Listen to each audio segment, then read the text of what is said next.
Okay, today is an interesting topic. If you read my newsletter, it was like we're going to hit it straight on, and but it's looking at anger from both directions. How many people love the topic anger? Nobody. Okay. Well, I have to tell you, sometimes I look at the topics and I go, "Oh, this could be a good topic," and but this topic, I really didn't even look at the title. I've been battling some of my own things, and I didn't look at the title until Friday. Friday, right? I write my talks on Saturday, so, which was fine. And then I went, "Oh, is that what I've been going through this week? Is this what I'm doing this week?" I lived my talk before I knew what the title was. But so, as Jerry says, way too often, me too, and that is that I'm talking to myself today. This is about me. So I want you to know, as much as I want my life to be perfect, I still have to experience it. So, but I also think that anger, going from anger to peace, is like fear to faith. It's hard to do. It's a real consciousness to do this. So I believe we have to understand it. We have to know what's behind it. And we also have to be able to manage our emotional state at the same time.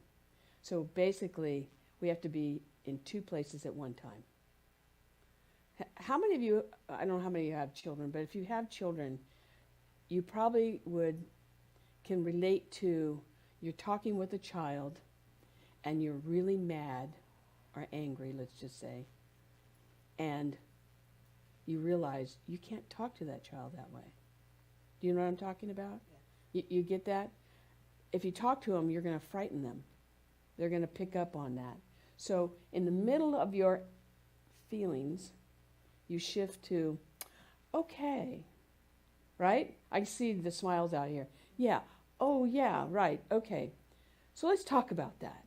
So you shift from that to, now that's what I'm talking about. So I've kind of broken this down, and I do this because I don't think that, I know for myself, I need to understand how to get to that place of peace. How do I move there? And my whole talk is going to be about, one, about talking what is anger, to how do we get there. But this is, I wrote this down. It's in the midst of the storm, observe yourself at that moment. Have your feelings, because we still have feelings. They don't go away. And yet be conscious enough to know that peace is on the other side. Be conscious of that.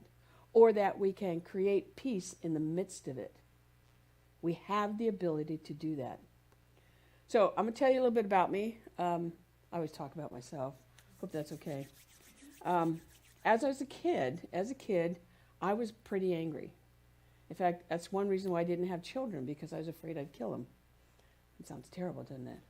But I was abused, so I felt like if I had children, I might do the same. So I didn't have children. I have everybody else as my child, so instead. But I was angry because I was tossed from one family to another. I didn't know, sometimes week to week, which place I would be, where I would be located.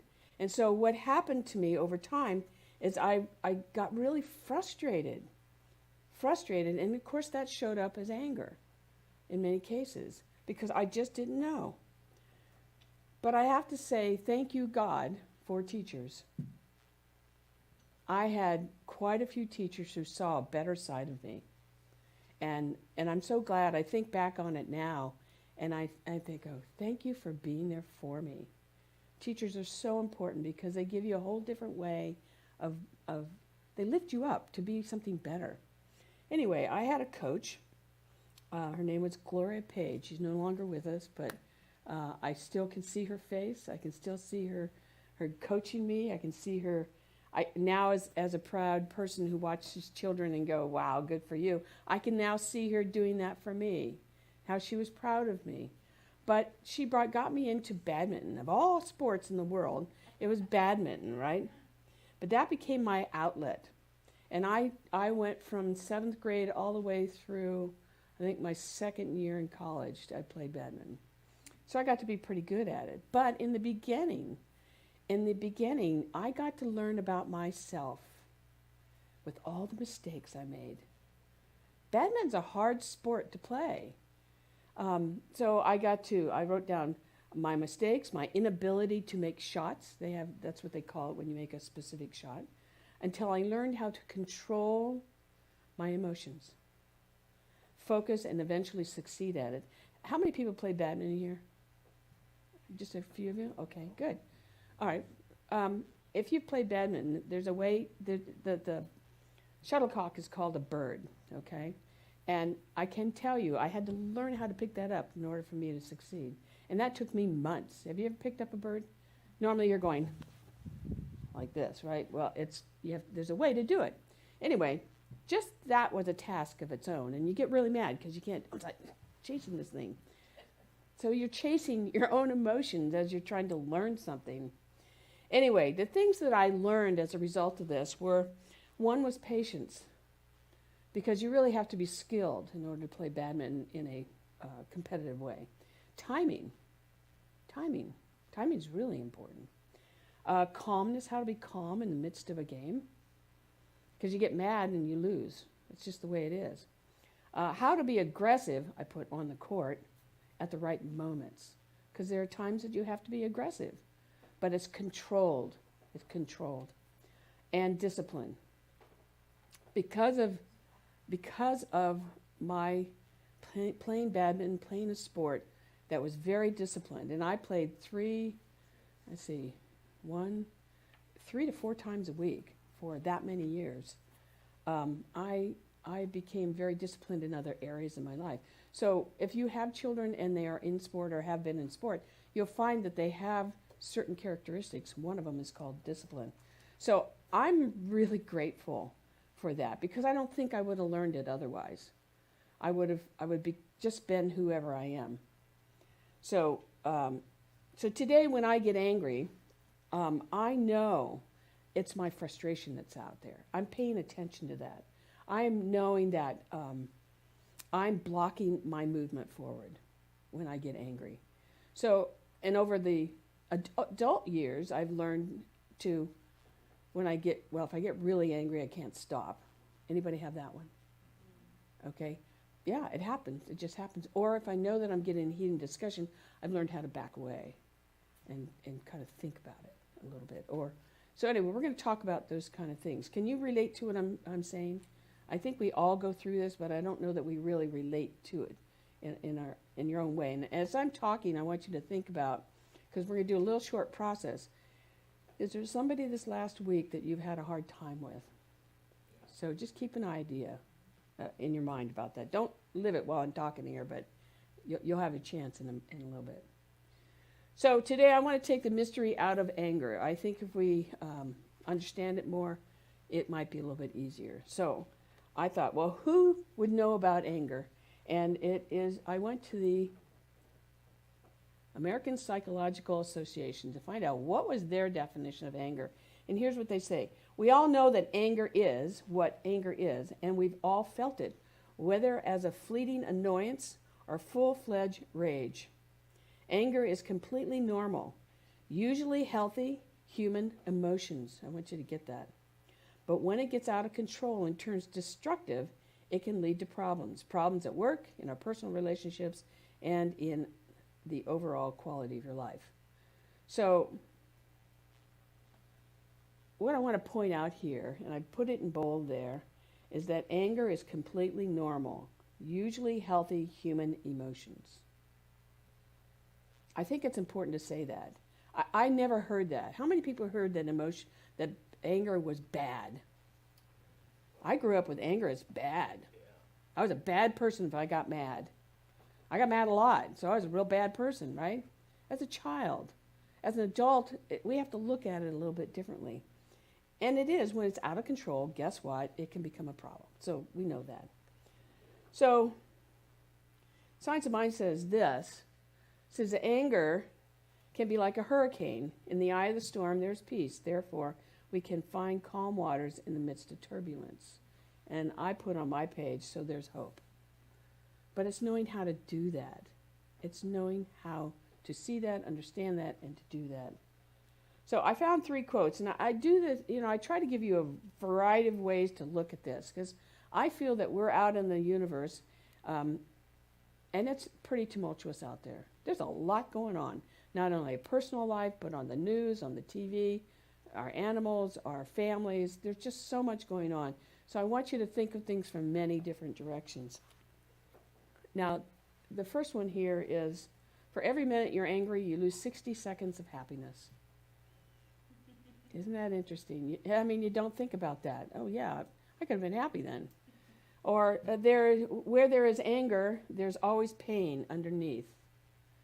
And, that is so true. I look at that like I talked about 2 weeks ago, it's like a trigger. We need to know that's just a trigger that's triggering something from the past. And we'll address that in a little bit. And then last one is, peace be unto thee, stranger, enter, and not be afraid. There's room in my house for all. Sit and rest and refresh your soul. Why that one is important is I think that we forget there are many mansions. And Ernest Holmes gives us permission to have our emotions and then sit and rest. Sit and rest wherever we are with whatever's going on with us, and to encourage us to refresh ourselves. Life is so fast right now. I don't know if you read the newsletter, but I first said, oh, it's May already. Then I put it's mid-May, and now it's like, well, next week it's the end of May. It's like, whoa, we're almost halfway through the year. It's fast. So I have started to study Stoicism. I'm not going to go into all of that, but all that I want you to know is that this is part of what Ernest Holmes studied. He studied the wisdom of the ages. And so in my learning, I'm beginning, because one of the things that I have to do is constantly enrich myself, learn more things. Because when I'm standing up here, I don't want you to hear the same old thing. I want you to hear something new and different. So Stoicism, surprisingly, was because Ernest Holmes was studying. I went, oh, maybe I should look at that. So I've started to do that. And it's a huge, huge organization. But we're not going to move into Stoicism, but it's part of what Ernest Holmes did. Anyway, one of the things that they practice, they talk a lot about, is anger management, which I was like, whoa, where'd that one come from?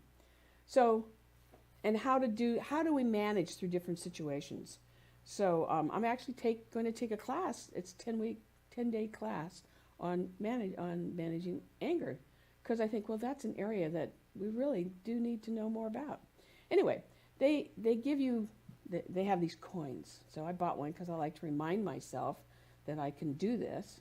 And so I have all these nice little spiritual tools around me. This is a spiritual tool.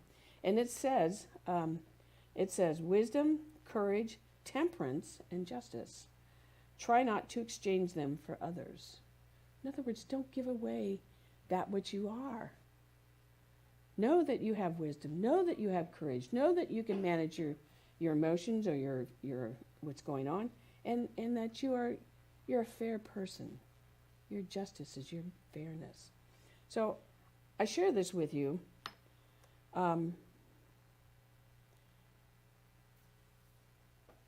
because I found it just interesting how God works in my life, that this happened to show up this week, and I'm giving this talk. So I'm going to share a little bit about, they've given me 8 strategies backed by 2,000 years of practice on anger management. So I'm not going to go into this real deep, but I'm going to give you some headlines on this. But I want to read what they talk about first, which is, I thought, quite interesting. It says, for a long time there have been people doing stupid things because they were angry. The word stupid is highlighted, by the way. Moses killing the Egyptians, Alexander the Great brawling and killing his best friend, and Ivan the Terrible killing his own son. Those are stupid things. If they had known in advance what the end result was going to be, they would never have done it. Now, I use the word stupid, so don't get caught up on that word. Don't get angry with me. No, I'm just saying. sometimes we deal with people that just are ignorant of the situation and they don't know how to deal with things. So we need to be aware of that. Anyway, the author continues. He says, when I think back on my own life, I can't think of a single time I was glad I lost my temper. There have certainly been moments where I am glad I stood up for myself, but it wasn't anger that I needed in those moments. What I needed was clarity and confidence and restraint. Anger is easy. It can feel good because we're getting rid of those emotions. The problem is that it almost in a way makes things worse. Doesn't make it better. And then they have a quote here, when the costs are laid bare, we will be less likely to give in to anger. So if we know in advance what the end result could be, maybe we could back it off a little bit. So I'm going to give you the strategies. I'll give you a little bit of information on this, then we're going to move into the spiritual side. Although I feel that understanding this is very spiritual. Understanding how to deal with this is very important. So here are the 8 strategies. Excuse me. Identify what's in your control versus out of your control. Because we sometimes don't even look at that. What can we manage and what can we not manage? That has a lot to do with how we react.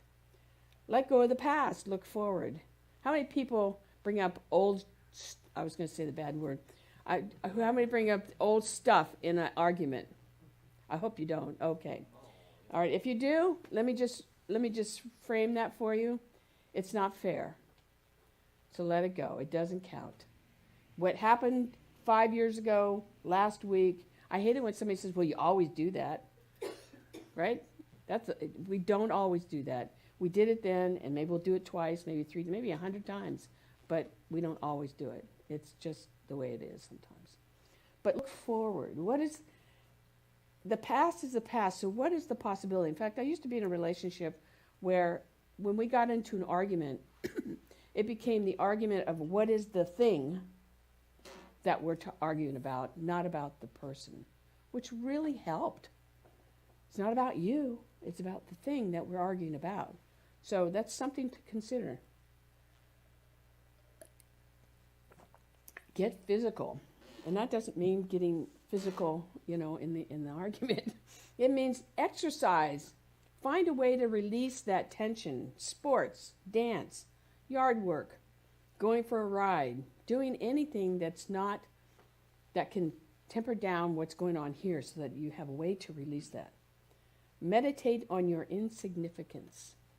Now, I actually put what I wanted to say below the take a view from above. So I'm going to just say that we want to look from above when we're, instead of that we're the most important thing in the room. That's what they mean by insignificance. It's not about you, it's not about them, it's about what is the little thing in between that's causing that friction.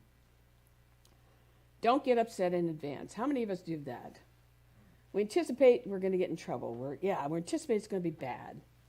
So don't do that. Focus on not making things worse. How many of you have been in an argument and you find all of a sudden your voice went from here to here to here to here?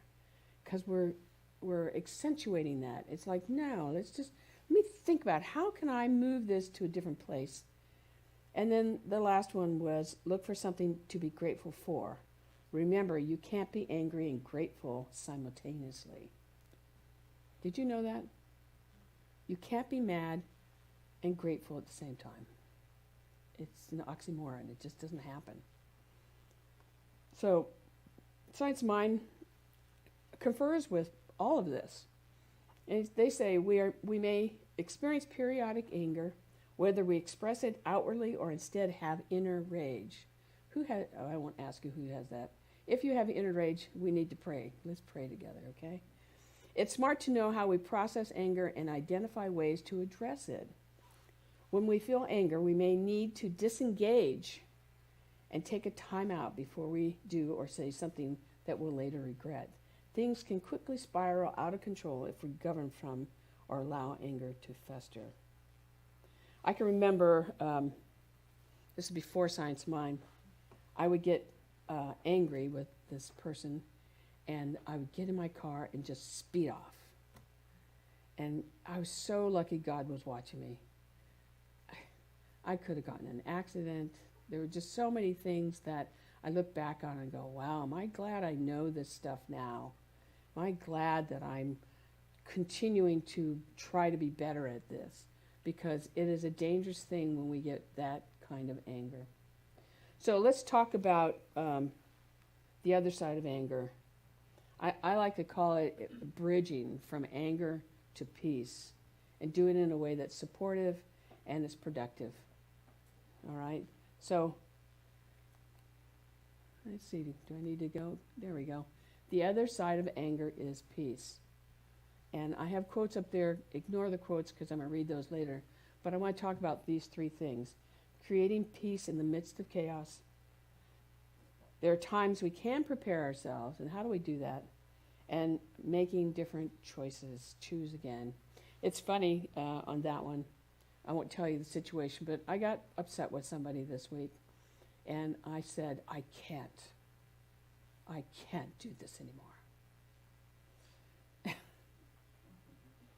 And then I was in a class and I confessed, I said, I can't do this anymore. Thank God the teacher is just so gracious. She said, just make another choice. I went, oh, choose again. So the last one is really important here. Choose again. We forget that we have this option to choose again. And it's really very powerful. So let's talk about peace in the midst of chaos. Thich Nhat Hanh, I don't know if you know this, but he used to walk the streets, I believe it was Vietnam, the bombed streets of Vietnam while the bombs were going off, and he would be in a meditative state and he would walk through the town.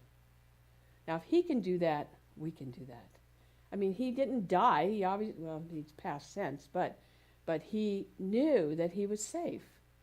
So it's important in the midst of the storm, we know that we are safe. He knew that he could create peace within himself, no matter what it looked like on the outside. Here's the key to this anger to peace. And I don't know that we realize this, but we are in a powerful situation. Anytime you have this going on, you're really in power. Because if you can get control of your emotions around it, you can dim the whole situation. You know what I'm saying? You can slow it down. You can shift the whole thing. You can shift the energy in there. Even if you're really angry. Remember the child and the mom or dad? You have that power to move the energy down into a place of peace and still say what you need to say. But we forget. We forget. I've gotten to a place with some people where I know it's getting heated and I'll just go, okay. It's like, what's more important? Being right or being at peace? If you get down to peace, then you can start talking about what maybe you need to say. And you can then have a conversation about it. But the power that you have is that you can shift the external and the internal in yourself and the other party. You create calm is what you do. Then the first quote there is, when you practice mindfulness of anger. Mindfulness of anger. Isn't this interesting? You're working towards engaging with anger and all the emotions and thoughts that arise with presence and compassion. That's the other part. You bring compassion to each other. You know, life is not easy sometimes. And they may be way over here, and you may be way over here, and it's just about saying, okay, how do we figure this out together? It's coming down to the level where you both can talk. The second point is, there are times we can prepare ourselves. Let's bring in some spiritual tools that we teach here all the time, like meditation. You have a spiritual practice of meditation. You look at things differently. Life is different. focus on your breathing. When you're in that heated moment of going, it's like, now you can, we got a song today we could use.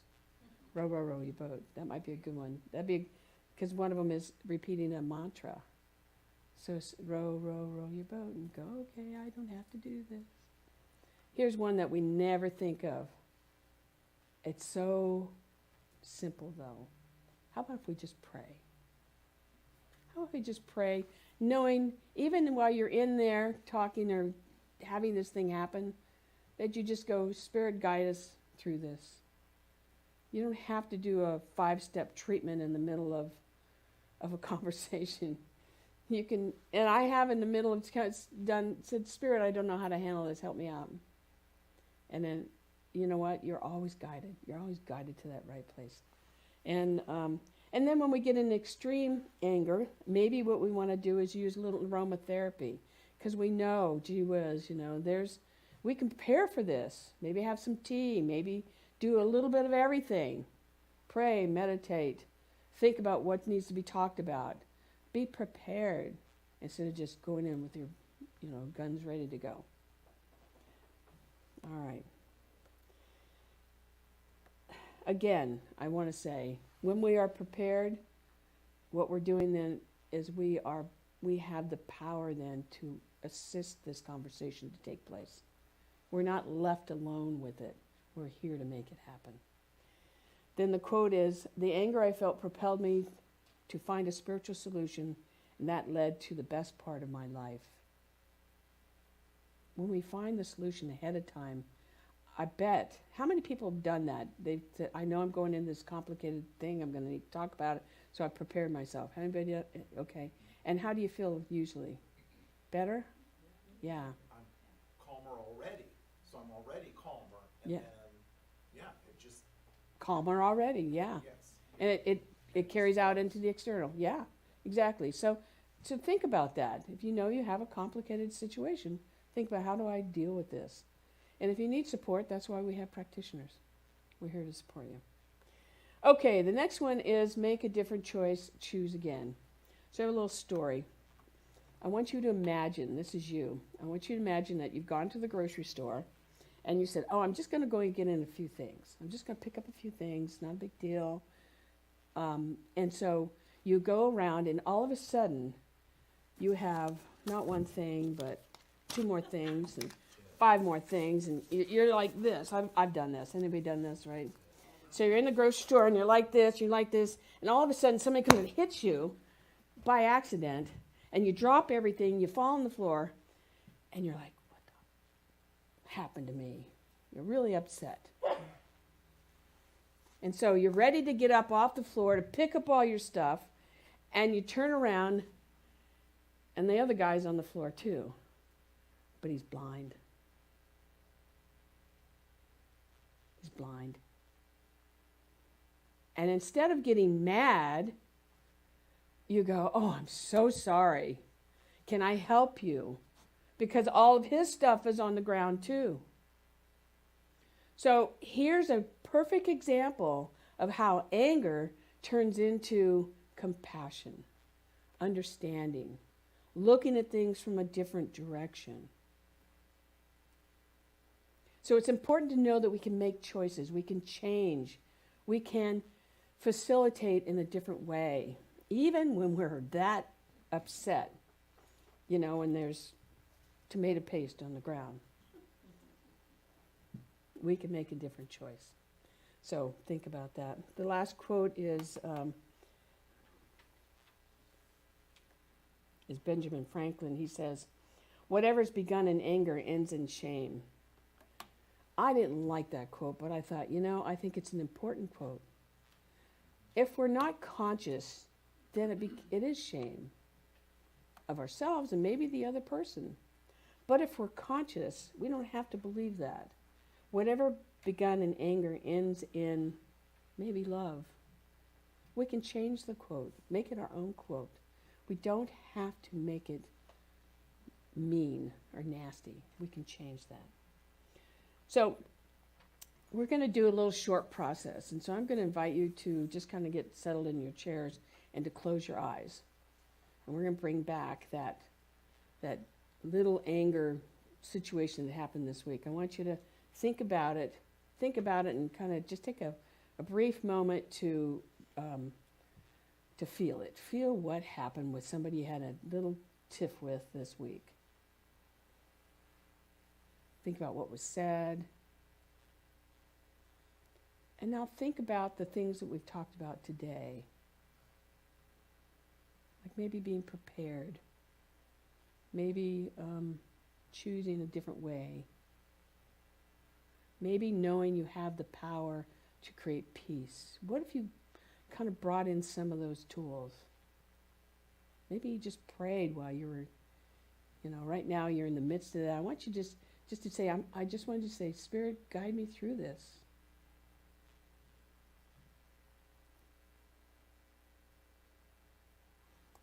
And so if you did that, or didn't, or you want to do that, what would the outcome look like?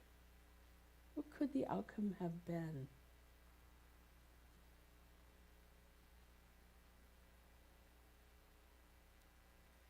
And the only two more quick questions, and one is there something that needs to be cleaned up? In other words, is it still lingering for you? If it is, when could you maybe go and resolve that? Bring that back and clean it up.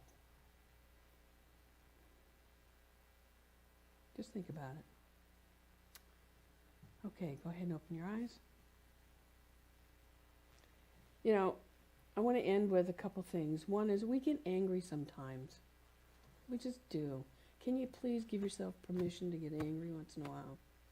Because if you don't, what happens with anger is it ends up staying in your body. And there's so many things that we could make up to resolve, with anger. But instead, maybe another way. You deserve better. You deserve better. Know that in anger, you just have to learn to cool things down. And remember to let things be revealed. Because lots of times we don't, when we're angry, I don't know if you know this, maybe you do, but when we really get angry, we have endorphins that take off. And you know what that does to us? It confuses us. So we don't think right, we don't speak right, and sometimes we say things we don't want to say. So if you can even just slowly cool things down a little bit, let things be revealed, look at what needs to be healed, because it's not just you, it's them too, and let go of those things that no longer serve you. Because we're afraid to let go of things. Anybody afraid to let go of things?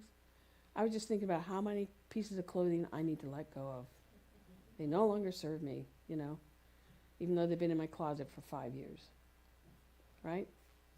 So today I'm going to end with an affirmation. And instead of you guys saying the affirmation, I'm going to say it to you. But I want you to have your eyes closed. And I want you to take it in. Take this into you, because you deserve this. We deserve this. All of us deserve this. So all of you online, I invite you to close your eyes. And let me just repeat these to you 3 times. At the center of anger is peace and calm. I claim my center now. I am peace and calmness now. At the center of anger is peace and calm. I claim my center now. I am peace and calmness now. At the center of anger is peace and calm. I claim my center now. I am peace and calmness now.